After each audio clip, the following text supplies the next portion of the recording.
What is good, all of our listeners and viewers? Welcome to another episode of Games and Groceries. My name is Adam. And I'm Liz. And we are not gatekeeping you from this episode. Hey! Oh dear. Let's go. No gatekeeping here because it is time to talk about Gatekeeping Gamers with Good Game, Great Game on Games and Groceries. So many G's, we're basically the G unit here. No? No, this is bad. We're not the G unit. You're not allowed to talk anymore. What is the G unit? You're not allowed to talk anymore. What is 50 cent? Oh dear. Do we have 50 cents? Yes, on our dresser. Hey, cool. So, Liz, how you doing? I'm good. Yeah? Yeah. Yeah? I don't know. I don't have anything this week. You're just good. You're alive. You're breathing. Yeah, I'm here. I'm surviving. I'm ready for fall and Thanksgiving and Christmas. Very true. Very true. It's this time of year that I start getting that itch for Christmas. Yeah. I love the holidays. Starts with Thanksgiving. And just, yes, love it. So, yeah. Yeah. I'm just getting that itch. Today's my sister's birthday. Oh, yeah. It's also the, yeah. I don't know. It's your sister's birthday. Woo! Yeah. Just thought I'd put it out there. Right on. So, let's give more time to our guest today because, as I said in the intro, we are talking about Gatekeeping Gamers with Good Game, Great Game, just with Zach and Andrew. Kevin could not be here, but that's okay. But we are going to be talking about Gatekeeping Gamers with our guests today. But before we get to that, we're going to have our first segment. But before we get to our first segment, let's talk about our social media pages. We have a Twitter. It's at Gaming Groceries. This is the official Twitter handle of the podcast / YouTube channel. So you can follow us there. You can also follow us individually. I'm at Ace the Grocer. And I'm at Journey First. So you can follow us there and be friends with us. Put us in your top 5 in your MySpace page. And we have an Instagram. We don't have a MySpace page. We have an Instagram, though. Games and Groceries, all one word. And you can follow us there for questions of the week, which I will put out every Friday into Sunday, and gaming memes and behind the scenes photos. So definitely check us out on Instagram, Games and Groceries, all one word. You can check out our website as well, gamesandgroceries.com, where you can listen to all of the episodes from the website, as well as find out where you can listen to the audio versions of the website, as well as someday I will get back to writing articles again. But right now, life is pretty crazy because I quit my job and we're moving. Wow! So maybe after Christmas. Yeah, our dog is on the table. Get down. Hey, get down. Down. Well, he knows we're recording, so that's why he thinks he can get away. He's like, I can do whatever I want because you can't get up. Anyways, so you can check it out on our website. And then finally, if you're watching us on YouTube, definitely give us a like and share if you enjoyed this full episode. Share with a loved one, as well as consider subscribing and hitting that notification bell so that you can get updated when all of the podcasts come out on YouTube. And if you're listening to us on the audio versions, definitely give us a review on iTunes, wherever. I think you can give on Podchaser as well. So if you can give us a review, your honest star feedback, as well as anything else you would like us to accomplish here. I am tired. I don't think you even did our personal Twitters yet. Yeah, I did. Did you? Did I say mine? Yeah, you did. Oh, okay. Yeah, I think so. I don't remember doing that. So before we crash and burn, let's just jump into our first segment. Top 3 Gaming News. The top 3 gaming news is the gaming news that we saw in the past week, and we like to rank it 3, 2, 1 just to give you a condensed version of what's going on in the gaming industry. And let's just jump in with our number 3 gaming news and Afterparty, Night School's next game. Night School, of course, being the creators of Oxenfree. Afterparty has a release date. Wow. October 29th. That's coming up soon. That is soon. They released their release date really late for a game. Yeah, that's what I mean. Like, I kept waiting for a release date to come out. It's like, oh, to be announced. And now, as you listen to this episode, the date is September 22nd? No, 23rd. Honey, it's right on your computer. No, as they're listening to it. Oh, as they're listening because to it. The secret is that we are recording this beforehand. So, September 23rd, and the game is coming out 1 month later after announcement. But let's talk about this as my dog licks my elbow for some. Loki, you're being obnoxious. So, after the success of Oxenfree, which sold 1.5 million copies. Hi, buddy. 1.5 million copies. Night School is releasing a new game with the same flavor. So I appreciate that. Why did they have to use the same? No, word? I used that in my notes. Why do you have to use the word flavor? I'm hungry. Afterparty will have the same conversational systems that will change the way that the story plays out, that relationships. It's going to be in the same way as Oxenfree, where the decisions you make in conversations actually affect the story. Nice. So it's in the same flavor as Night School Studios, but it's in a different art style, different kind of story. And we have a quote here. We have a quote here from one of the founders of Night School Studios, Sean Krenkel. I hope I said that last name right. Says this: "We've spent the last few years building a world, story, and mechanics that allow players to star in their own dark comedy. We hope fans of our games and We hope fans of our games and binge-worthy adult animations alike will join Lola and Milo on October 29th in their quest to escape hell."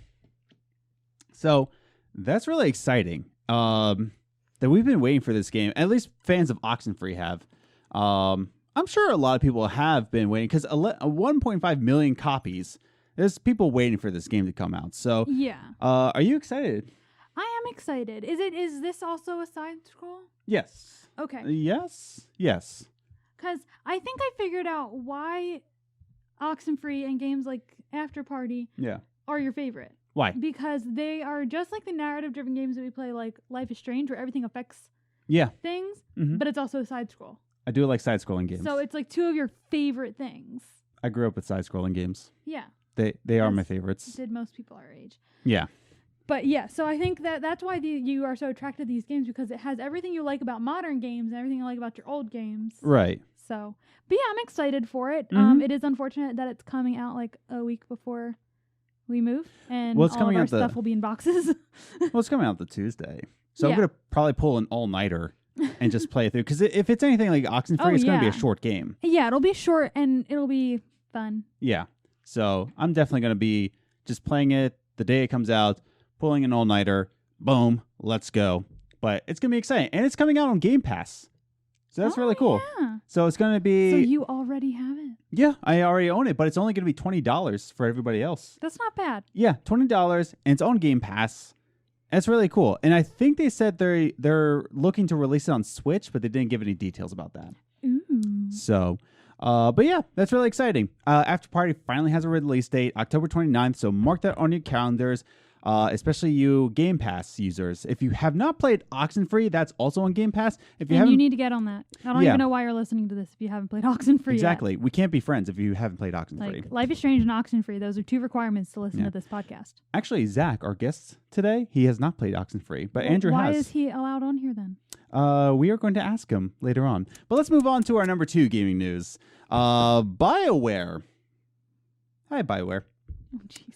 Bioware abandons all current plans for post-launch content of Anthem in lieu for seasonal challenges. So let's talk about this. Chad Robertson, who is the head of live services over at Bioware, has announced in a blog post for Bioware that this change, that they were going to have kind of acts right here, act segments. There was 3 separate acts that come out to kind of like expound the story, expound the world. Like continue. Yeah, almost. it sounded a lot like Division, where Division has these kind of act stories where they had the underground and all this. But instead of those, they want to focus, that they said, they want to focus on more tweaks, balancing tweaks here. Okay. Yeah. So just updates and fixes. Right. Got it. And I mean, that's okay. Let me just read this quote that he has. This is from his blog post. This is Chad Robertson. He says this: "In order to address these long-range plans, we are moving away from the act structures for our updates. Instead, we have additional seasonal updates planned for this year that we think players will enjoy. These events will deliver challenges and chases similar to what you've seen and are built around some fun themes we're bringing to the game." So it seems like it's still things that are like pushing the game forward. Yeah. But just on a smaller scale, like not so extravagant. Yeah, and it's fine because he's also saying that like he wants to focus on combat balance and all this. He just says that like, listen, we're not going to do these big DLCs anymore. We want to focus on the little things. And I'm not an Anthem player at all. And in fact, when I played the demo, I was like, I'm not a fan of this. I'm not really a fan of any kind of live service games. Even the Division 2, I wasn't a huge fan of. I did not like Fallout 76. And it's for this reason, where the game completes itself post-launch. Yeah. And I don't want to do that. And especially for people who are early adopters to Anthem, who are really looking forward to it. I know a good amount. And it was dead on arrival. Yeah. And this announcement kind of comes out and just to say that like, oh, well, listen, all you who had faith in this game, yeah, we're just going to be sprinkling in some little updates as well as some fun theme events. Yeah, because it goes back to what we were saying when 76 came out, is that they feel like it's okay to put out a half-finished game. Yeah. And charge you full price for it. Yeah. And say, we'll fix it later. And that's not right. Because back in the good old days, you couldn't do that. You had to finish the game. Or you sold a terrible product. And that was the end of it. Those were your options. And I don't understand why games are more expensive now when you get less of a finished game. Yeah. You get less of a game in general. It's ridiculous. It is a little ridiculous of what they're doing here, but you know what? At least they're giving some support. Yeah, they're abandoning their plans, but at least they're giving you something. Yeah. It's not a complete abandonment, but it's very much a shame because there have been a lot of people who are looking forward to this game. Yeah. I was looking forward to it just because of Bioware. Yeah. But that's about it. So let's move forward with our number one gaming news, though. And this is very interesting. And I got something to say on my last note here. But there were some PowerPoint slides given to Game... Let me just bring it up. Because it wasn't Game Industry. It was GameDaily.biz. GameDaily.biz had an exclusive for some E3 2020 pitch proposing stuff.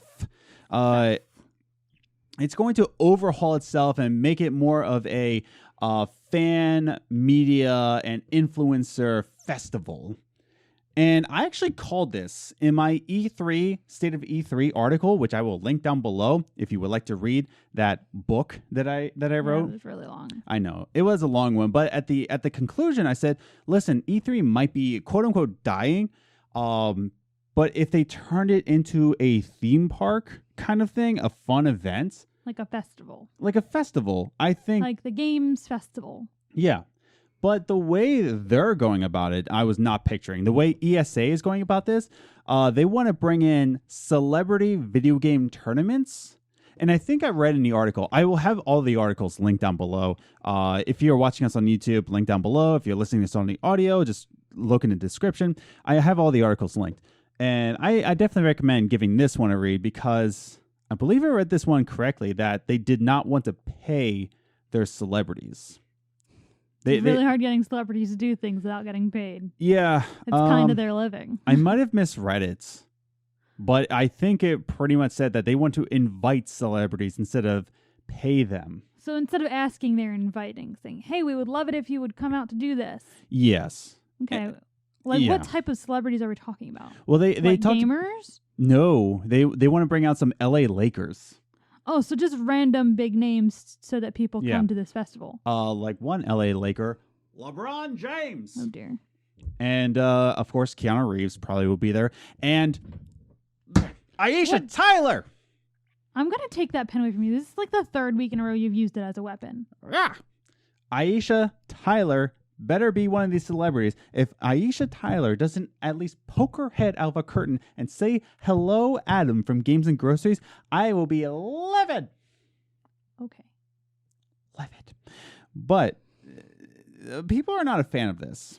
Yeah. Because the ESA is so out of touch with what gamers actually want, that's a bit worrying here. Yep. That the way ESA is handling everything, like that huge leak of people's information just going out there. Yeah. The E3 has been dying for a reason because they are out of touch with what gamers want. With this whole microtransaction thing, and the ESA said like, oh, well, no, it's not really gambling because, there's parentals. There's parental controls. That's the ESA. The ESA doesn't know what it's doing. I forget who is in charge of the PAX, of PAX West and East. But if they were doing it, I was telling this to a Twitter follower of us. I forget who it was. But I was saying, like, listen, if PAX was handling this, I think it would be fantastic. But this is the ESA we're talking about here. Now, the one thing I do want to talk about, one of the slides is talking about the social good. Oh, dear. And I want to read a little bit of it, give you some highlights, and this is why I do not like this at all, and I don't think you should either. I don't think you should be fooled by this. So the slide reads, the power of social good. The PowerPoint bullet points say this. Research shows that millennials and Gen Z are the most, quote-unquote, giving back, also quote-unquote, social good generations ever. By amplifying E3's social good brand, we can advance the industry brand with consumers while storing positive chits for the future use, e.g. policy goals and negative video game story. Now, I'm not going to read the last one because it doesn't matter, but this third one tactic we can implement is partnering with influencers, celebrities, athletes, YouTube personalities who are passionate about E3 relevant social good efforts, gender equality, STEM, etc. Now, why I'm so mad about that, and I think you should be too, is the gender equality STEM. Now, I'm not trying to say this as a conservative. In fact, you already know me. You already know us. I don't care. We don't care. Yeah. We're Green Party. What's aggravating about this is that they're using your emotional state of what you actually care about and what you want to fight for in terms of gender equality, STEM, and I'm sure they're going to be talking about, okay, Adam, get this right, LGBTQ plus. Please tell me I didn't miss a letter. Please don't hurt me. I think that's right. Yes. I don't know them. That. Yeah. Those things that you're fighting for, those things that you're actually striking a cause for, the ESA wants to use your emotional state to empower you to come to E3. They're emotionally abusing you, basically. They are. One tactic. They even use the word tactic. Also, can I point out? Yeah. So this slide was made by ESA. Yes. That is a terrible slide, and whoever is making those should be fired. Yes, that's the point I'm trying to make. That was just my point. As someone whose job in college was to make the slides for songs and stuff. Yeah. This is a terrible slide. I majored in making slides, and that's terrible. Well, that's my thing. I'm done. Anyways, but that's the thing is that one tactic we can implement and saying that like these are the things that you guys are fighting for. And they're going to say, come to E3 because we love you too. We love gender equality. Because we support what you support. No. They just want your money. Yeah. They just want your emotional heart. Don't fall for it. I mean, good for them if they're actually authentic about this, but they put this in a PowerPoint slide to make ticket sales. Yeah. And this goes for everybody. This goes for all sorts of corporations that try to fool you and trick you to say that we believe in the ways you believe. That's such a lie.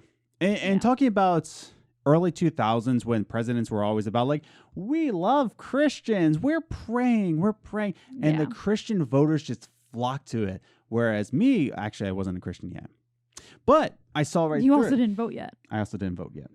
But that's the thing is that like they're just manipulating you because that's the popular vote. Yeah.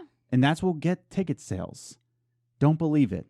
And it just kind of makes me frustrated because there are people who are suffering and actually trying to get these things to get into place like gender equality, like the STEM programs. But they're using you to get ticket sales. Yeah. So, all right. Enough of that rant. If you would like to correct me, my Twitter handle is @JourneyFirst. So you can go. Oh, sorry. So that's enough out of me. I can go on. One of these days, we'll go into an interview on a good note. Yeah, probably. Maybe. Never. I don't know anymore. Probably not. I'm in a bad mood anyway. Aww. Well, no, I'm not in a bad mood. It's quitting my job and what went down. It's just been a long couple weeks for us. It has. So pardon our attitudes. And to see that, it's just like, it's such a... It's such a shame. Thank you, Adam. Thank you, Adam's brain. But let's get into some good notes. Come on, Adam. Get happy. Okay, I'm happy now. All right. Oh, okay. Yeah, thank you. Is that all it takes? Happy. All right. So let's just welcome in our guests because they're also in it for these STEM programs. They're also in it to keep away those gatekeeping gamers going pow, pow, and they're fighting them off. But let's bring them right in because we're going to get to know them a little bit better with our interview section. Let's bring them in. Let's bring in Zach and Andrew from Good Game, Great Game. It's interview time. All right, everybody, we are back with our guests for today. They are some good boys talking about some gatekeeping gaming. But before we get to that segment, why don't we introduce them? So we will start off by whoever wants to start. Introduce yourselves. It's very kind that you called us good. Yeah. Before we've even done anything here today. I know you're good boys. My believe. morality is out there for everyone to hear. If you just want to let my mom know that I'm a good boy, that'd be great. Yeah. Mom, if you're listening right now, we're doing fine. So we have the boys from Good Game, Great Game. First, we have Andrew Orsie. We're going to go in alphabetical order. Yay! Andrew, that makes sense. how you doing? I'm doing good. Yeah. Cool. Yeah. That's awesome. You're really feeding into it right now. Yeah. The energy in the room is just so good. Yeah. We have to lean in. And we also have Zach Rich, who has never played Oxenfree. Zach, how you doing? Never played Oxenfree, never finished Last of Us. There's a lot of things on my checklist to do. Did you start Last of Us?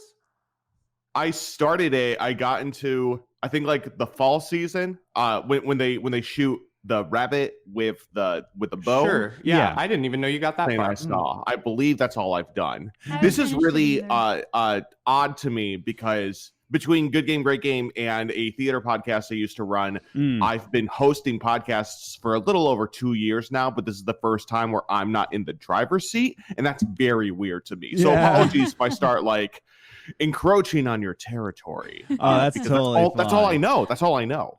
Well, that's how I was like when I was on your podcast. I'm so used to listening to you guys, and so I was just on my headphones, just listening to you guys, just talk and ramble. I'm like, oh wait, right, I'm on here too. That's right. There were moments in the middle of that episode where I was like, we need to include the guests. We need to include the guests. And instead, it's the three boobs just sitting around like shooting the shit about our history as friends. And Adam's just over here being like, yeah. Yeah, it's nice to have friends. It's good. It's good.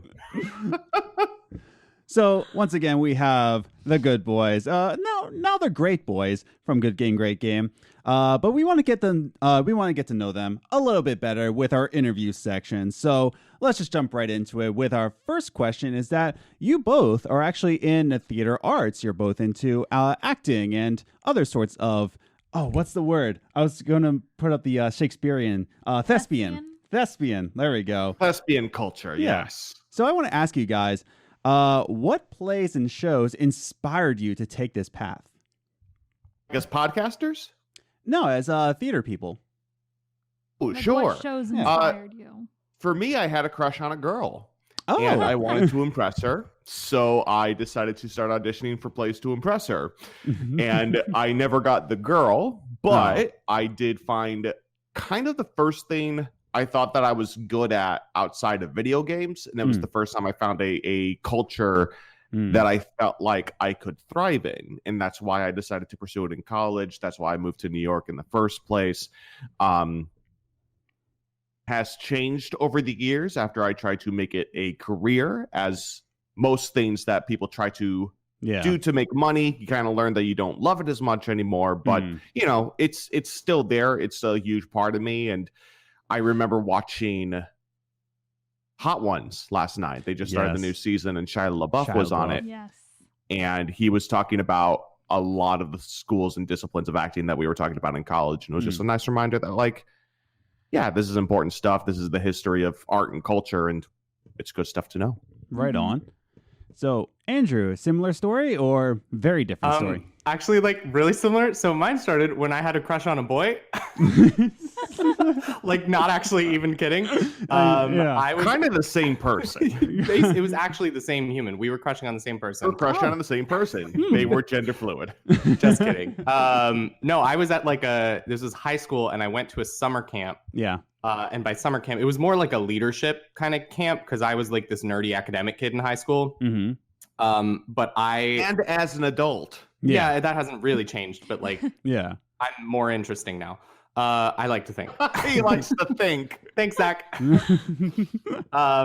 So I went to this camp, and I ended up going to like the arts-based branch just because I was interested in music. So I went purely for music stuff because I grew up in a musical family, and that just sort of like ran through my veins. Yeah. But then this boy there, it was actually the first time I ever came out to anybody. He like came to the group of friends I made at the camp, asked if I was gay, and I was like, But I ended up like coming out there a little bit to a few people, obviously. Yeah. Pretty minimally, but I did it. And he was there for theater. And so then there was this day where they were like, we're all going to go to a different seminar session, and you're going to go based on your artistic discipline. So if you're architecture, go over here. If you're visual arts, go over here. If you're music, go over here. If you're theater, go over here. And I like looked at the music room, and then I watched him go into the theater room, and I said, oh, well, and went into the theater room.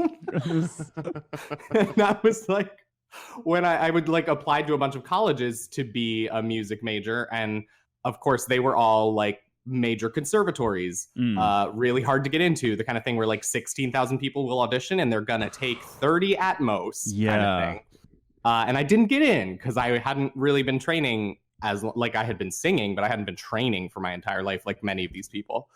So I ended up going to a smaller school that did not even have a music major. So I went with theater instead. And then while I was there, it was funny because the first year, my theater professor sort of, in a very subtle, kind way, was trying to tell me he didn't think I had the chops for it by being like, oh, you like history too, right? You should go into theater history specifically, sort of thing. Yeah. But then in sophomore year, there was this crazy choreographer who came and worked with us every so often, and she wrote her own plays, and they were super weird and abstract. But she was doing like a workshop of it with us. And all of a sudden I like picked up this abstract monologue. And I mean, it was like super weird. It was like, I would just be crouching in the middle of the stage and I'd be like, where's my mother? I haven't seen my mother. Now I have to go fill up the gas. Where's the turtle at? And like something stupid like that. I don't even remember, but it was like this strange stream of consciousness monologue. And for some reason it just like clicked with me as to how to like change and perform that. And she put me in the lead role for the show. And like, from there, I was kind of like, I'm gonna do this. Yeah. So like that was my moment. Although now I'm really it's similar to Zach. You know, pursuing it as a career has changed everything, and I'm definitely back towards the music focus more than anything else now. Man, he's a brilliant musician. Like very good at what he does. I'm fine. That's how every musician says it. Like that's exactly how I did when I was in the band, and just like it was okay. Every single musician just says that. Yeah. That's how you know you're a good musician. Exactly. Modesty is the best policy. Yeah, right on. Liz, you want to jump us into the second question? Yes. So this one is for Andrew. Yay! You're from the weirdest state of West Virginia. Is it as creepy? A fact? That is a fact. I don't know. Adam wrote the question. That's the state motto. I mean, I wouldn't be surprised. The state motto has been weird over the years. Yeah. West Virginia weird, Yeah. I believe is the slogan. Yeah. So is West Virginia as creepy as it seems, and what's the craziest part about the state? So yeah, West Virginia is like super weird. We definitely had our state motto actually for a while there was open for business, which just feels like the state is a prostitute. What? Luckily they changed it back to wild and wonderful, but like that was a thing. So West Virginia doesn't really know what it's doing. In both the political sense and in the larger sense. Yeah. I think it's like there's a lot about West Virginia that's absolutely beautiful. Some of my favorite hikes are in West Virginia. I mean, it's like it's in the middle of Appalachia. Like, yeah, it's great because of that. But then you start interacting with the people and going into like the cities and towns, and it's totally different kind of thing. Yeah. It thinks it's the South. You know, I mean, like everybody there has like the thick Southern drawl, and you'll see Confederate flags everywhere. And I'm like, do you realize that this state was formed because it wanted to break away from it? Like, do you know what's happening? Really, like to combat against this kind of thing. Right. Yeah. We were a border state, guys. We left the South. Oh my goodness. So I don't know. I don't know what all that's about. In terms of it being creepy, I'll give you this. Like, it's super quiet at night because it's like woods and mountains. And so, yeah, if you find quiet, pitch black, creepy, sure. Yeah. I love it because I used to do a lot of astronomy and stargazing. So, like, oh my God, you can see everything. But I would also like to point out that you are a horror movie buff. So anything that's creepy to a normal person. Sure. It's just like, I'm probably less sensitive to these things. Yeah, because you're from West Virginia. Also in fairness, there are a ton of like ghost stories and legends set in West Virginia. Like Mothman's obviously the most famous one. That's on the opposite side of the state from where I grew up. But like I also grew up near Harper's Ferry, which was like during the Civil War, very active and blah, blah, blah. And there's at least like 70 ghost stories just in that town kind of thing. So it probably is pretty creepy. Yeah.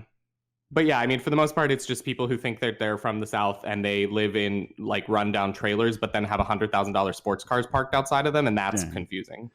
That is wild. Yeah. Like, what are your priorities doing? My goodness, but yeah, super good to know. If you ever want to visit West Virginia, just like horror movies, and you'll be fine. Yeah, or like hit me up, and I'll tell you the 2 interesting places to go. Yeah, totally. 2 interesting in the whole state. Weird and ghoulish state of West Virginia. Well, Zach, I want to bring a question to you because... Sure, hit me. You are a phenomenal Buffalo Bills fan. Why, thank you. And unfortunately, your team is one of the most ignored in the NFL. It's one of the least profitable, according to some statistics by CBS. It's one of the most ignored teams in the NFL, but... I want to ask you, as a Buffalo Bills fan, why should people care more about the Buffalo Bills? Yeah, I mean, it's hard to... For somebody that didn't grow up in upstate New York like me, it would be hard as a fan because of the size of the market they have. Besides Green Bay, Buffalo's the smallest market share in the NFL, which makes sense. They've been sitting in a division with the New England Patriots for, the entirety of their run. They're a dominant franchise, whereas the other 3 teams in the AFC East have been struggling as of late. Yeah. But the difference between the Bills and the Miami Dolphins and the New York Jets is they don't have that kind of market share. The Bills had a 17-year playoff drought. They've always put out sort of even the year they made playoffs in 2017, they kind of did it in an ugly fashion and needed help from the Bengals of all teams to actually get in. Yeah. The other thing about the Bills roster is that if you ask a casual NFL fan to name 5 players on the Bills that aren't named Josh Allen, like that's very hard to do. The Bills don't have that kind of star power that any other team has right now. Can I ask if Josh Allen's legs and shorts count as 2 separate players? For me, they do. They look very good. I can't not fantasize about those legs in shorts. But a team like the Bills has a very fascinating culture to them right now, especially when you look at the entirety of the AFC right now. The one thing the Bills kind of have that a lot of teams don't right now is stability. They aren't dealing with a plague of injuries right now. They aren't dealing with I won't say egos because I don't think that's the proper word. I think the fact that players in the NFL right now are taking their power and trying to use the highlights of their career to make as most money as possible or get themselves out of bad situations like Jalen Ramsey is right now. Yeah. Or Melvin Gordon or what Le'Veon Bell did last year. I would bring up Antonio Brown, but he's a piece of shit. Like literally to any NFL fan, the biggest thing that happened to the Bills this year is Antonio Brown said he didn't want to play in Buffalo, and thank God for that. But that's the kind of the thing. They're in a small market. They're in the Siberian tundra. Like it's very cold up in Buffalo. It's fine right now, but give it a month and players don't want to go to a place where they're going to, if they're a big name talent, they don't want to go to a place where they can't capitalize on the'ir big name. That's why Le'Veon Bell would go to the Jets, even though the Jets are kind of, I won't say the Jets are suffering. They're suffering now because of some kissing related incidents. Yeah.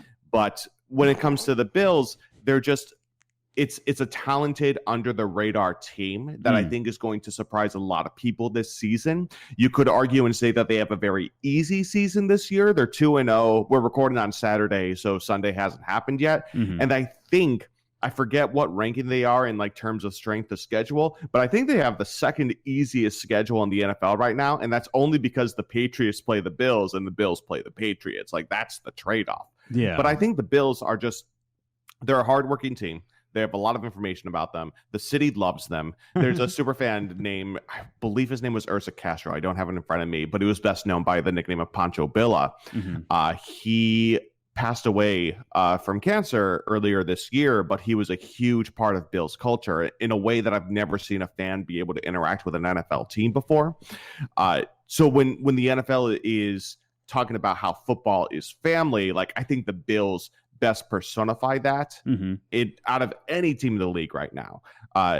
Even though like they all do charity work, even though they all give back on Sunday's game beforehand, they're having a huge ceremony to honor his legacy and memory. They're unveiling a statue of him at New Era Field. It's just that kind of interaction with the fans that I think the Bills have that most other teams just don't right now. And I think that's kind of because they are such a small market, because they are such an intimate team, because they've been out of the playoffs for 17 years. There's more to love because, you know, they haven't been able to win games that much the last couple of years. So if you're there because you love them. And that's what I do. I love the Bills. Yeah. And I think that this could be the year they start to turn some heads. I think so. I definitely agree with you. Even if they make the wild card, I think people are going to turn their heads at least, and they're going to. I think so. Yeah, they just have to make to that point. So, I mean, it's going to be hard to take the division away from the Patriots. They're still playing at a high caliber level. So, you know, they play them next week in week 4 at home. It could be an interesting game. It could not be. It's Bill Belichick. It's the Patriots. I hate them to death, but I also know that they're a good football team. So we'll see what happens. But I think the Bills, compared to where most other teams are, we watched the Titans get clowned yesterday by the Jaguars with their backup legendary quarterback. Like, it's an interesting train wreck of a conference right now, and I think the Bills can capitalize on that this year. Dang. Let's bring it back to both of you, because I want to get. Sorry, that was a long answer. Hey, no, I asked you about your passion, man. You're passionate about the Bills, and that's what happens, man. So your podcast is a book club for gamers. What sort of process do you go through when choosing a game to talk about? That's a great question. I don't even know if we know the exact process. Well, I think it's something we've been fine-tuning with a lot over the year our podcast has existed. We are about to celebrate 50 episodes, and we've covered probably 30 something games on the show. And I think one of the big things you'll notice as we go along is a lot of the earlier episodes, we were doing games that were popular, that were in the moment, that we didn't exactly have all the information about. We were going to do an episode on We Happy Few, and that game ended up being a bag of doggy doo-doo. I think what we've decided is that we're kind of tuning an audience now that we're fine-tuning the way we do things, now that we're not trying to play a game every single week like we did last fall and drove ourselves insane. I think that the best thing we can do is just play the games that we're passionate about and the games that our audience is passionate about too. We did a fan poll to see what Final Fantasy people wanted us to tackle. We played Final Fantasy X. We've been in much more open communication with our fans about like, hey, maybe we should play this. We should play that. A couple of people asked us to play Sekiro, but that's not exactly my kind of dig. And I had realized after we had done a couple of games where I wasn't truly feeling it, it just didn't click well enough for us to have a game where like two of us might have loved it, and I was just kind of like, meh.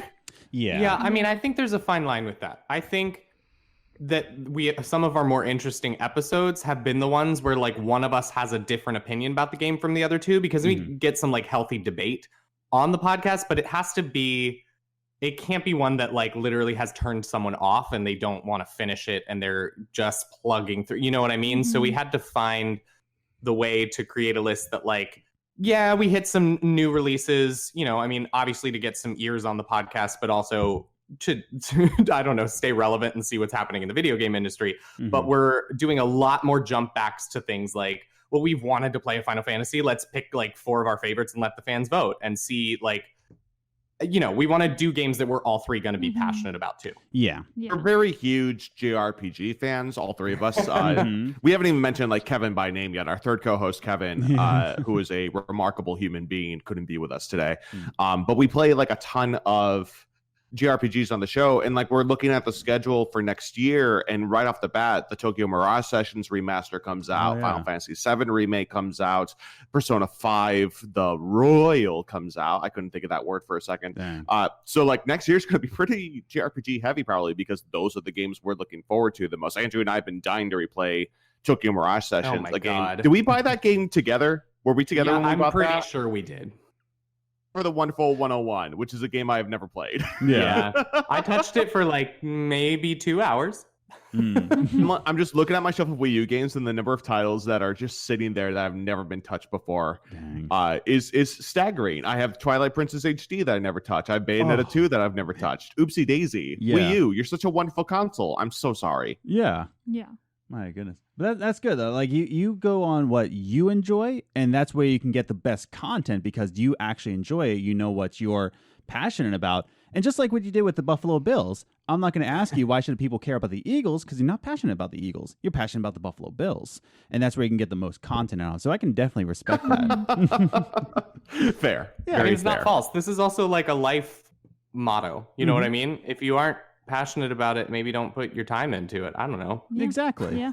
And I think that's one of the things we realized. We did an episode on Fallout 76 because Kevin very desperately wanted to do it.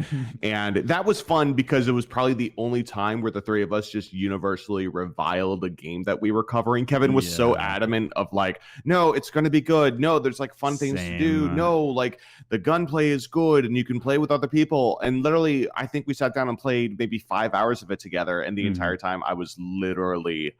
I wanted to die. I wanted the nuke to drop so I could not play that game anymore, because holy crap. We also realized that like we're human, we have day jobs, we can't go 50 miles an hour on all the games that we're playing. 50 miles an hour, 100,000 miles per hour.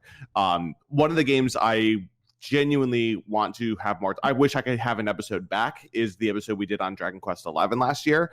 A game that at the time I really didn't like, because it wasn't the kind of game that I wanted to marathon, even though we had to have it finished for a 60-minute episode on it. That game is still sitting in my pile of shame of stuff that I haven't finished, but like ever since Hero dropped in Smash Ultimate, I've been thinking about the game again, and I want to get back to it. And I kind of wish we could just we cover games episodes now. I think our Final Fantasy 10 episodes were 5 episodes long, which is buck wild to think about when you say that out loud. But yeah, I think that we want to play longer games on our show, and playing a 60 to 100 hour experience for 1 hour content just doesn't make sense. No, that makes sense. We changed things around, and we play to our strengths, which is talking about RPGs and stories. So kind of wrapping up our interview section here, I'm bringing it back to your podcast. And not only do you talk about games on your podcast, you're actually pretty open about your mental health state on the show. You're not afraid to share what's going on with there. And I want to ask both of you, as we wrap up this section of the podcast, how do you hope to inspire your audience who might be fighting the same mental battles as you are? Want to start this one, Andrew? Sure. So I think it's funny because Zach and I both talk about having kind of strayed out of the theater career path that we initially pursued. And I think with the changing of a career path, there is a natural where am I going? What is happening? Feeling that starts to set in. And I think both of us started to kind of go through that together and like support each other through it. And I think part of that, like that became a pillar of our friendship, was that we were helping each other through the mental health. So that was naturally going to work its way into a podcast where we're just palling around kind of thing. But for me, in terms of like deciding whether or not to share these sort of things with people, whenever I'm putting entertainment out there, be it a show that I'm performing in, be it a podcast that I'm making, be it music that I'm writing, whatever, I think about the audience, and I think about wanting to make an impact on the audience in some way or another, or like, why am I doing this? You know, because while art is a selfish thing in a lot of ways, I'm not interested in making art that is just for me. Yeah. I also want other people to get something out of it.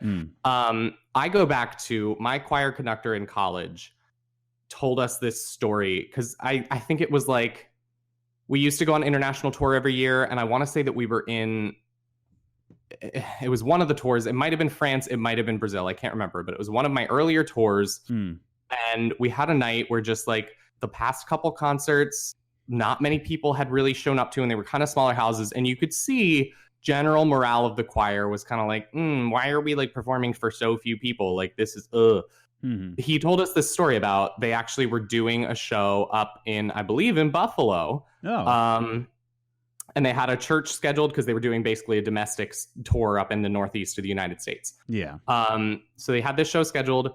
They are pulling in, and a blizzard hits, kind of thing. Like, they are headed up there, like in Buffalo.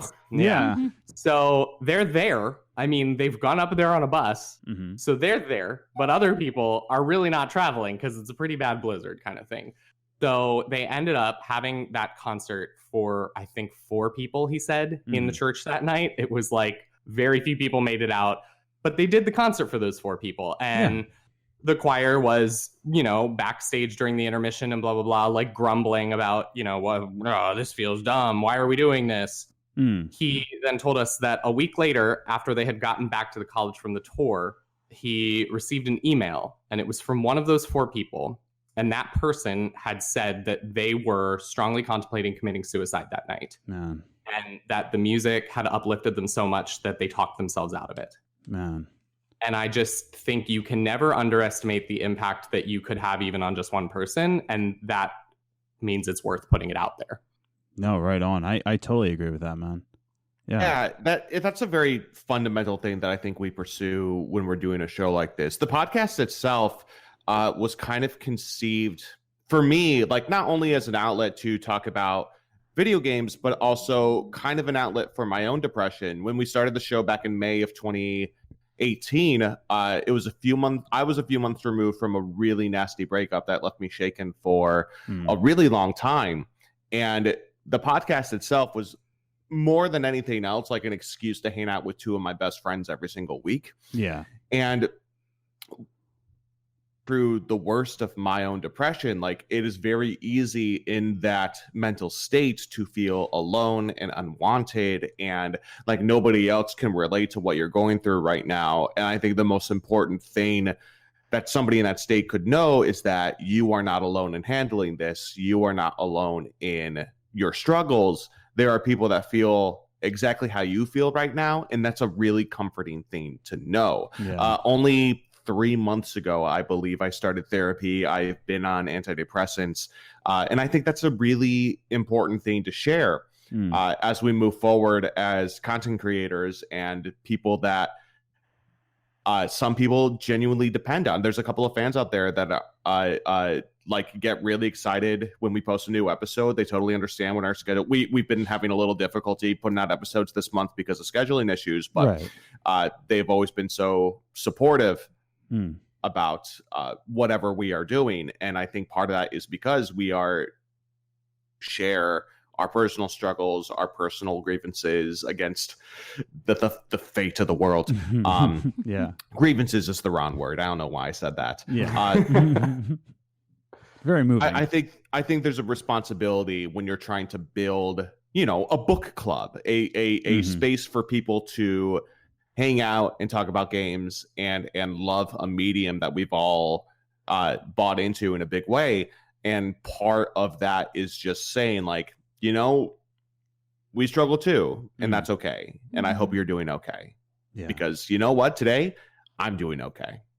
That's awesome, man. Yeah. And I mean, to be fair, also a medium where it's a lot of people who grew up feeling alone and are very familiar with this feeling of feeling alone. Like gamers largely, you know, it's a part of nerd culture. And we know that nerd culture emerged from like a group of people that, you know, maybe got bullied when they were younger and things like that. And that's not a great feeling. And so the sense of community can help you to deal with those moments when you're maybe a little more down and feeling like there's no one else there. It's still very weird to me to see gaming become kind of one of the head pillars of popular culture. Right. When I was bullied relentlessly as a kid for being super into Pokemon and super into Mario and just a huge Nintendo fanatic. And now these days, like, that's in vogue, baby. Yeah. Everyone wants to be the Mario. Right on. Weird feeling to know that what I was made fun of 20 years ago is now like the best thing to love today. Yeah. No, these are excellent answers. And once again, if you're listening to this, thank you. I thought about them. Yeah. If anybody's listening to this episode, if you're new here and you're just finding out about Good Game, Great Game, definitely check out their podcast because they're very open about this, and you hear they're passionate about mental health and mental wellness in this. So definitely check out their podcast on that if you want to learn more. But sometimes we talk about video games too. Well, sometimes too, yeah. Well, we're about to jump into a video game topic right here as we move into our last section where we're talking about gatekeeping gamers. So let's move into it with our final segment. Coffee time. Every single week on the Games and Groceries podcast, we like to talk about a talking point within the game industry, whether it be about female gamers or even Life is Strange. But today we have Good Game, Great Game with us to talk about gatekeeping gaming. I can say all of that. My tongue twisting is awesome. So let's get that was really impressive the way you worked for all those G's. I know. Yeah. Thank you. But stuff there. It's because I'm a G. Okay. I see what you did there. Hey. Wait till you hear the intro to this podcast. So that's gonna be fun. But but let's start it off. Liz, I want to start with you. Okay. What does it mean to be a gatekeeping gamer? Like, let's define what it is first. Well, actually, I didn't know till you told me. Yeah. You're like, we're talking about gatekeeping game. I'm like, what? Yeah. Is that? Mm-hmm. And mostly, it's just like people who like say, well, you're not a gamer if you don't play this or if you don't like this. Yeah. Things like that. Like you have to have certain criteria to be a gamer. to have that title of gamer. Yeah. What do you fellas think? I think even more than that, it's saying that you can't enjoy this thing that I love because you're not good enough. You're not the person I want enjoying the thing that I want, which generally boils down to being straight, white, and male. Yeah. Yeah. Not to put myself on blast, but it's gatekeeping is just this heinous action of the more people enjoying a thing, the less special I feel for enjoying it. So I need to make sure that only specific people get to enjoy the thing that I like. Yeah, no, dead on. Andrew, what are your thoughts? What do you think it means to be a gatekeeping gamer? Yeah, I take it very much the same way. It's people who have decided that this is their special thing and it's their special place. And if you're not exactly the same as me and having all the same viewpoints or whatever, like they pick arbitrary reasons to just say you're not allowed to have fun with this. It's for whatever reason taking this entertainment form that is largely entertained for just largely created for individual fun and deciding that, hey, that person over there though, they can't have individual fun. Get out of here. Oh, you like Halo? Name 3 of their albums. Yeah. Okay. 3 of their albums. But yeah, like that, and that's the thing. There's so many gatekeepers in the gaming community, and like what you said, it's their special thing, right? And you don't want to any part of it. But have we faced gatekeeping before in gaming culture? What do we all think here? Oh, I am straight, white, and male. Yeah. Well, yeah, that's the thing. It's like, and coming from my perspective, I faced a lot of gatekeeping when I exited college, right? And I didn't have a lot of time to game in college, so I kind of just faltered out. But because I didn't really keep up the gaming culture, right? I was just left with trying to catch up. And a lot of gamers like, oh, well, how come you haven't played this? How come you haven't played that? Why didn't you have the next gen system? And it's just like, I'm catching up, man. Like it was just kind of like you have to keep up or else you're not in it. And that's just kind of like a crappy thing to do. Yeah. I don't know if I would define that as gatekeeping though. That's I get like people will call me out for, like I said at the top of the show, I haven't played Last of Us yet. Whenever I say that, people are like, "Oh, you haven't played Last of Us yet?" I wouldn't call that gatekeeping so much as just people commenting on the fact that, like, I think people might throw around like true gamer. Like, I'm not a true gamer unless I've prestiged 20 times in Call of Duty or I've played every inch of God of War. That's talking about gatekeeping the way I want to consider it. I think it's more shutting people down because of their identities more than saying they're okay. So here's what I think. Sorry. I think that there's a level of gatekeeping when people say, "Oh, you're not a true gamer unless you've played this, and this." Yeah. To me, a grandma that plays Candy Crush on the subway on her commute to the movie theater to catch a flick with her gal pals, she's a gamer. Right. I have a friend who is wildly, like, she played what was the game? Florence. I told her she should play this game. She was like, "Well, I don't play video games." I'm like, "Just play Florence and see what you think." And she texted me back and like sobbing because of the experience. I'm like, "Congratulations, you're a gamer now." Yeah. I think. Well, we can agree that not all gamers think in that way. There are some gamers that say, like, if you play a mobile game, that's not real gaming, right? Here comes Apple Arcade to change all of that. Yeah, exactly. Good gravy. I think I live in the Apple Arcade now, folks. Yeah. My goodness. Andrew, go ahead. I'm sorry. All right. Yeah, but I think when we talk about the conception of what is a gamer and what is not a gamer, as long as you play a video game and you love it, in my book, that makes you a gamer. But I understand that there are people out there. I had a suite mate in college who say like, "Oh, well, you know, Mario's not a real video game. Oh, well, Nintendo games are not real games." And I'm like, that's messed up to think in the first place. I can agree with you from that standpoint. Like, people that say, "Oh, well, you're not a gamer if you haven't played My Little Pony Friendship is Magic Sparkle Rush." But I think that mentality is just toxic and poisonous. And and that's what we're talking about. It's just kind of like, there is the extremes, but to ignore even just the little things, like to say that Nintendo games aren't real games and just kind of like put that to the side and ignore that, it's letting those people kind of get away with being a toxic human being, and not letting people enjoy what they enjoy. You know what I'm saying? I would thoroughly agree with that assessment. Yeah. I would broaden your definition of gatekeeping, Zach, in the sense that you're on me, baby. That's what I do. Your primary thing that you're focusing on is the identity gatekeeping, which is maybe the most problematic because it's literally something someone can't control. I'll give you all that. I think that the type of gamers that like Adam is talking about that are saying like, "You're not a true gamer if you only like this," or blah, blah, blah. They're just guarding a different gate. Like, there are several gates. And I just there are many gates. I think we just should leave them all open. Like, even that person who's saying you're not a real gamer if you just play Nintendo games, let that person have their fun with Nintendo games. Get over it. Yeah. You know what I mean? You Orsie 2020, open all them gates. Yeah. Andrew, open for business. Andrew, have you been involved with any kind of gatekeeping gamers in your life?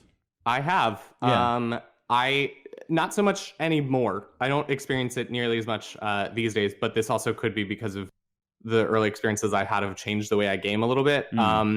I used to play World of Warcraft. Like when it first came out, I was on the WoW train. Mm-hmm. And I liked to create like multiple characters. I was never that person who could play an online game, have one main character, get them up to max level, and then just like focus on getting the best equipment. Like that wasn't interesting to me. I wanted to have multiple characters and switch between them. Yeah. So World of Warcraft has, different races that you can choose to play as, and they start you in different places based on that, things like that. So I wanted to experience all of them. Mm-hmm. Each race I would go into, and I would decide which of the two genders was more aesthetically pleasing, and I would create a character under that gender. Yeah. I've rarely, if ever, been a person who tries to insert myself into a game. When I'm creating a character in a character creator, even something like this where it's like, personalizable, that sort of thing, I make a new character. This is me being a new character. But my gosh, if I cannot tell you the number of times that I would just be approached by like men in these games, and like one of the first sentences out of their mouths was like, "Are you a real girl?" Like all the time. And I was just like, I ended up pretending that I was sometimes, and not like using it in a predatory way or like flirting or anything creepy like that. Right. But like it felt less safe to me to admit that I wasn't. Yeah. Because they were coming at me so aggressively. Yeah. And, I did tell a few of them, like, no, I wasn't. And then, like, it wasn't a pleasant experience afterwards. So usually I just would. And then, of course, then they would, like, flirt with me. And there was that weird part of, like, this is strange. I don't know what to do with this. I don't know. I definitely felt extremely limited in the ways that I was supposed to be playing that game. And I essentially had to put on several masks in order to be able to play it the way I wanted to. Yeah. Which meant that my interactions with the other people were like extremely weird and extremely disingenuous for various reasons. So I think that's largely why I'm not a big fan of multiplayer now. It just really put me off of any multiplayer situation. I was like, I love games. I love putting myself in stories and into other worlds. I don't want other people to be able to ruin that for me. So I'm just not going to let them into my gaming experience. Yeah. No. I'm kind of in the same boat there. I'm much more of an insular gamer. I don't really enjoy playing competitive multiplayer, but when it comes to something like MMOs and more cooperative experiences, unless I'm playing with friends, like I don't feel comfortable anymore just jumping on with some randoms, partially because I have severe social anxiety and I don't like talking to strangers, but I think more because I feel like it takes me out of the moment when I've got Jimmy Two Shoes sitting around talking about how great the president is. And I'm not about that life. Yeah. No, I feel like I've had this is a different level of gatekeeping, and it's more subconscious, and sometimes it's even done by non-gamers. And I wonder, Liz, if you have ever experienced a similar thing as a female gamer, where I will meet people and we will get to know each other. And as we're getting to know each other, at some point, I will like bring up a video game or talk about the fact that I play video games or I have a video game podcast. And the reaction is like actual shock, like open, like, what? Yeah. Because they found out that I technically identify as pansexual, but largely that's complicated to explain to people who don't know it. So I just go by gay usually. Yeah. But I identify as a gamer. But I'm here for the gamers. There are people who will like find out that I'm gay, and then the minute I say I also play video games, they're like, those don't compute. And even that, like, it's not an intentional thing. I don't find it to be malicious. And it's more of a societal imposition that has been put on these people and their mindsets, but just the assumption that because I'm gay, I wouldn't play video games. If you hear it too often, it starts to also permeate your own subconscious. You know what I mean? Yeah. Yeah. Well, I don't know if you've ever had that experience, Liz. Yeah. Well, it's my gay gamer friend. For me, I think in the beginning, I kept myself from giving the title of gamer. I was like, oh, well, I only play Sims and Life is Strange. Like, I'm not a gamer. And then as we started doing the podcast, I'm like, all right, so yeah, I am. But even now, I still sometimes keep myself from saying a female gamer, because to me, that sounds like really hardcore. Like, sure. Like a very like big gamer, like playing everything. Like, to me, like that's a female gamer. So I even keep myself from that. So I probably need to work on that. Yeah. As far as telling people, I remember when I told my boss that I'm like, oh yeah, I have a podcast with my husband. He's like, oh, what is it about? I'm like, video games. He's like, wait, what? Yeah. So I think it shocks you when I say I have a video game podcast because they don't see me as a gamer because I don't talk about it, but I also don't talk to people. So I haven't had the chance to have that shocking interaction because I'm like Zach, I have social anxiety and I really don't enjoy talking to people that much. So I haven't really had the opportunity to shock people. I just hate the word gamer. I hate it so much. I hate it as a descriptive term for people. I hate it that we use it in the same breath as words like gay or male. It's such a loaded term to call, oh, well, I'm a gamer. Like, yeah. It's a dumb, somebody who sits there and likes books doesn't go, oh, well, I'm a reader. I mean, I do. Do you go around to people saying like, yeah, I'm a reader? Yeah. I mean, if they ask what my hobbies are, like, yeah, I'll say I'm a reader. Right. Okay. Right. Well, yeah. Please don't shame me for calling myself that, Zach. Don't read shame around here. But there's this connotation. I think this ties directly into gatekeeping that people associate gaming with identity. They associate their love of video games with their identity, which is such a dangerous and slippery slope to travel down.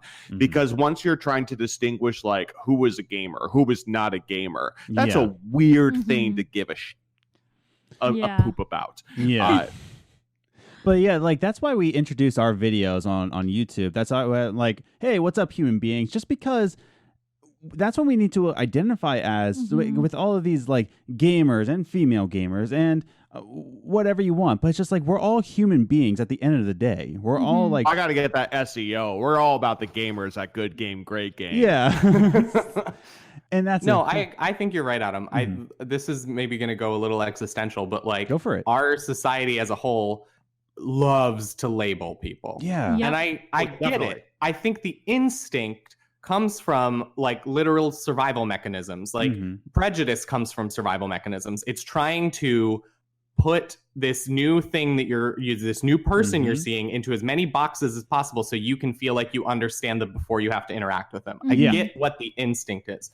We're also now at a point of civilization though where we need to like be consciously moving past some of this. Yeah. You know, because there's such a variety of people, and to label them on things that are as simple as their interests or their sexual preferences or the gender they identify as or whatever it may be that you're choosing to label these people as, if that's a label that they're giving you for themselves, that they're choosing to be a part of because they have found that to be a community that strengthens them, fantastic. Then give them that label. But I don't know that it's great to be putting it on other people. No, I agree with that full-heartedly. And I also think that it's just dangerous that there are many people out there who the media that they consume defines who they are. That's all they are to themselves. Yeah. Which is, a stigma of mental illness. That's when I was in some of my worst periods of depression. Like I identified myself through the media that I was consuming too. And I think that's a huge part of gatekeeping, because if somebody who only defines themselves by the fact that they like FromSoft games sees somebody that defines themselves as somebody that enjoys FromSoft games but also does other things too, it's not comfortable to them. And I think that's where a lot of their rage and stigma comes from.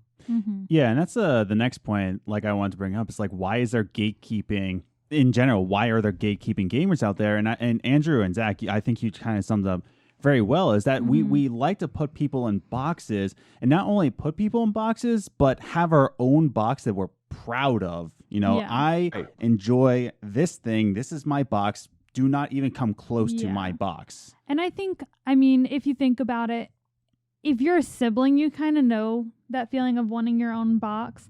Yeah. Because well, I don't know. I'm an only child. Exactly. I said if you have siblings, because it's like, this is my thing, and like I don't want my sibling being into that because this is my thing. Yeah. So when you have other people in your thing, you're like, I need to like you, otherwise I don't want you in my thing. It's a very apt description of what it is. Mom, it's my turn to play with a Nintendo at all times. Yeah.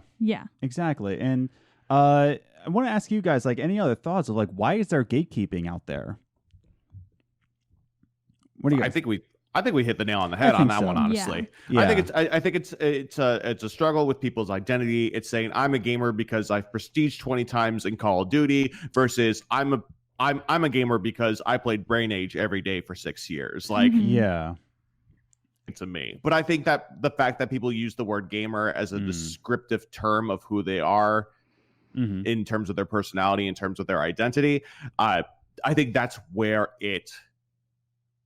that's where the line is drawn. Yeah. I think with anything that you let become central to your identity, if it's not necessarily actually who you are, or if it's an identity that you've chosen because you already didn't feel good about yourself and you wanted to have an identity, you know what I mean? I think insecurity is at the heart of a lot of toxic behavior, if I'm really honest with you. And I would say, like, there are some people who are just terrible people, but a significant chunk of people who maybe partake in gatekeeping in one form or another are very insecure and maybe didn't know how to find a home for themselves. And they feel like they found a home for themselves finally, but for some reason, they're worried that other people coming into that home they found is going to somehow destroy their self-worth or make them less. Kind of marketing's fault when you really think about it. In the late 80s and 90s, Nintendo and Sega, for the most part, pushed their consoles on the, 13 to 35-year-old demographic of heavily male audiences.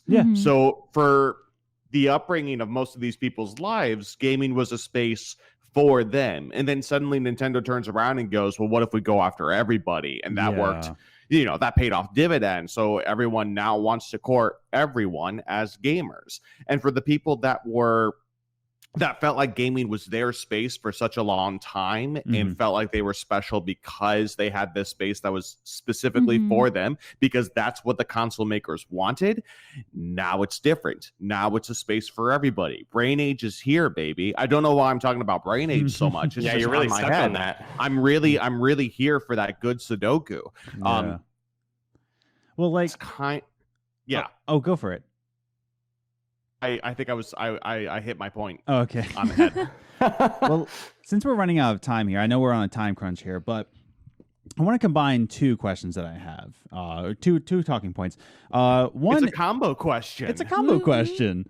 Lightning round. Boop, boop, boop. Oh, jeez. So I had the same reaction as Liz. This is right, Liz. You lay into him. You get him. She keeps me honest. Oh, jeez. So here's the thing. Why is it a good thing that more gamers are coming into the space, or, why more human beings are playing video games, and how can we snuff out gatekeeping gamers, quote unquote? Like, so why is it a good thing, and how can we snuff out that kind of culture, that kind of toxicity? The simplest answer for why it's a good thing that more people are playing. If in this modern day society, there are so many things that can make you unhappy. If playing a game makes you happy, no matter what type of person you are, it's a good thing. We live in a society where things are bad at all times. I got to get some joy. I need Brain Age 2, baby. Where's Brain Age 3? There was a Brain Age 3. It was called Concentration Training. Give me Brain Age 4, Nintendo. Nintendo, turn the camera to me. Z here. Brain Age 4, it has the color mini game, but you have to say the color even though the word is blue. But the blue is yellow. That's Brain Age 4. Is the next Good Game, Great Game going to be all about Brain Age? Andrew, we need to put Brain Age on the schedule. I have it. Ooh, I have it too. Brain Let's Age. get Dr. Kamashidawa in here. You heard it here first, absolutely. folks. Games and Groceries, exclusive. Brain Age will be the next this episode. is an official leak. Honestly, though, Yeah. Wait. Sidebar, Andrew. Can we actually do, like, the three of us should play Brain Age for a month and then see where we end up? We're smarter. I don't know if it can help us. I think See if it improves the show. I would listen to that episode. Yeah. Oh God.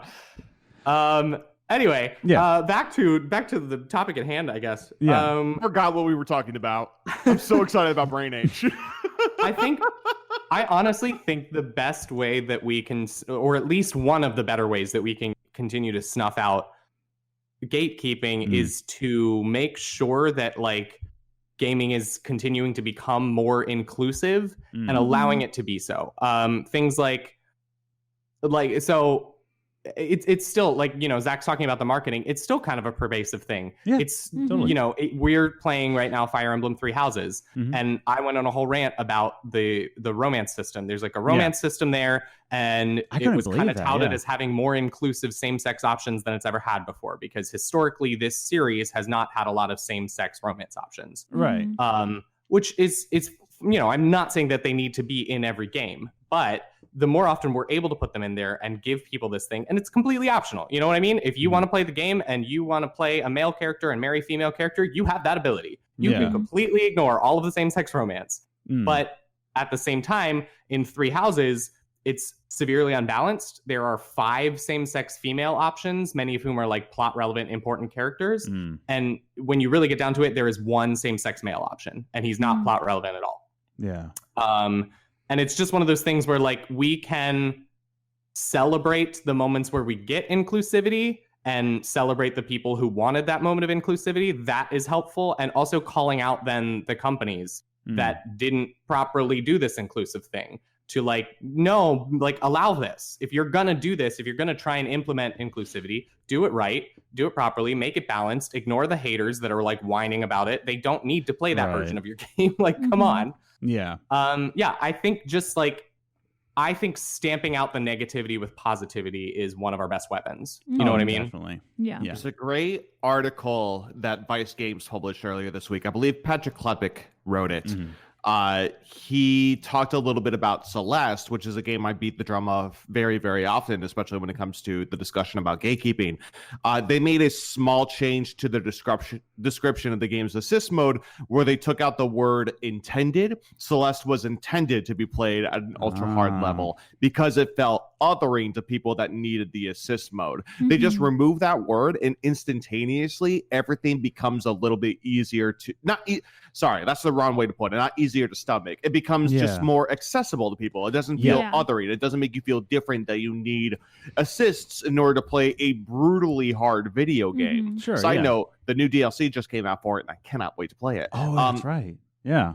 But one of the best things in this, when he did this write-up, he also called back to Matt Thorson, who was the lead developer of Celeste, had this great tweet back when Sekiro first came out that basically just outlined what he would make an assist mode for Sekiro look like. Slow down combat speed, add in resurrections, be invisible while you're sneaking.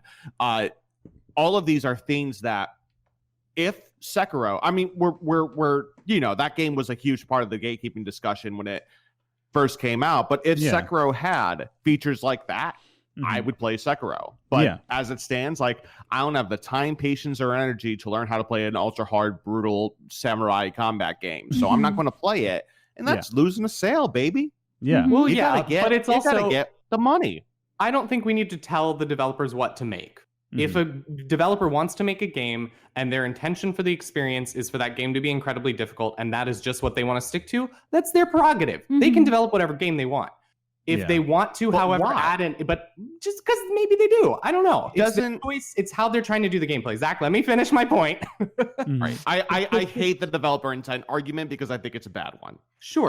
Not to say that you're a stupid person, Andrew. I just think that it's a bad argument. Well, let me jump in here.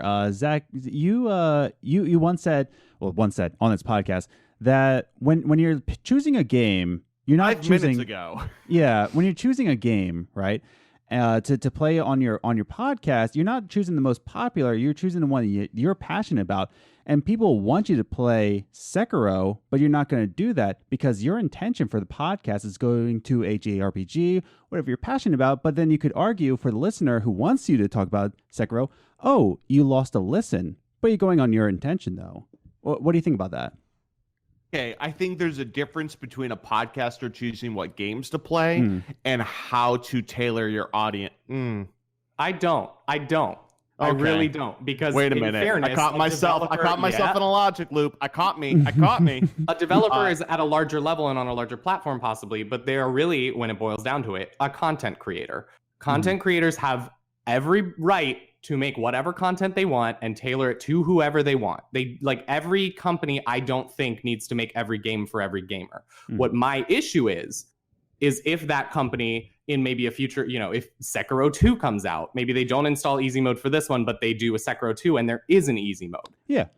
The problem that I have then is the general populace that would be like, well, this isn't the way the game was meant to be. If the publisher made it that way, then it is. Yeah. So you need to deal with it. I don't have a problem with the developers. I have a problem with the other gamers. The gatekeeping gamers, you know. Yes. Saying that you need to play Sekiro or else you're not a true gamer. Yeah. Mm-hmm. Yeah, that's the thing. It's not really like what you said. It's not the developer. It's just there's art out there and everybody interprets art in their own way. Mm-hmm. By the way, little side note, we talked a little bit about the Hot Ones episode with Shia LaBeouf, and I loved how he said memes are an art. Anything that moves you is art. And I was like, that blew my mind. That's just the thing.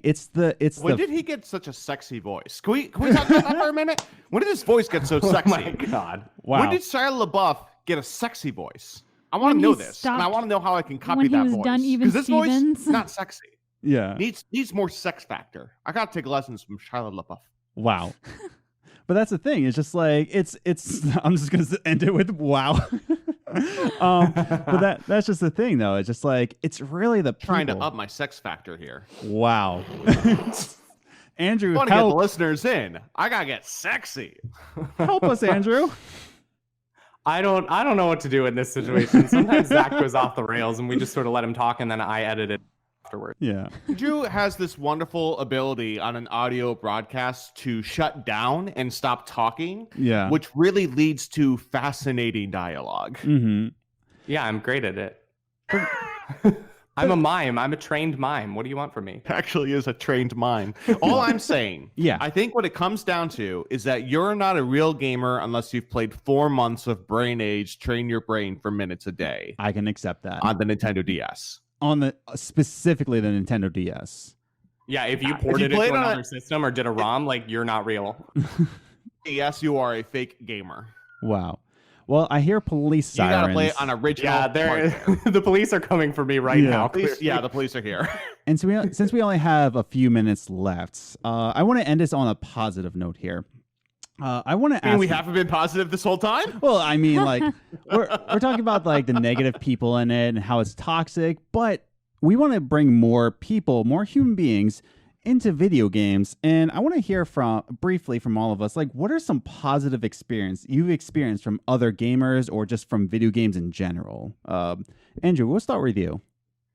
I have kind of like, I guess 2 things. So first one just being, earlier this year, I hate the restaurant industry, so I left it sort of thing, and I decided I was going to be a freelancer and attempt that, but that meant I was going to have significantly more free time in my life. So I said, hey, why don't I try and make like a gaming YouTube channel and maybe try some streaming and do all that kind of thing. Yeah. And while I have not kept that up that well, well, I finished 1 whole Let's Play in the entirety of the 9 months that I've been doing this.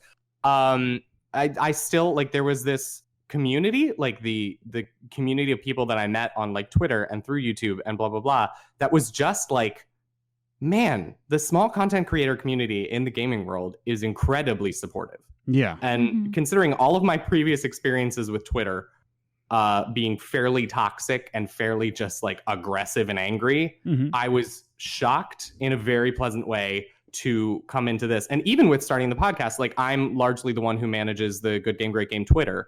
And it's been all positivity. It's been finding like other great podcasts like you guys who have just like showered support left and right with like, and everybody sort of returns it, and it's just this mutual like, we're all doing this thing, we all love games, let's let each other love them and talk about it.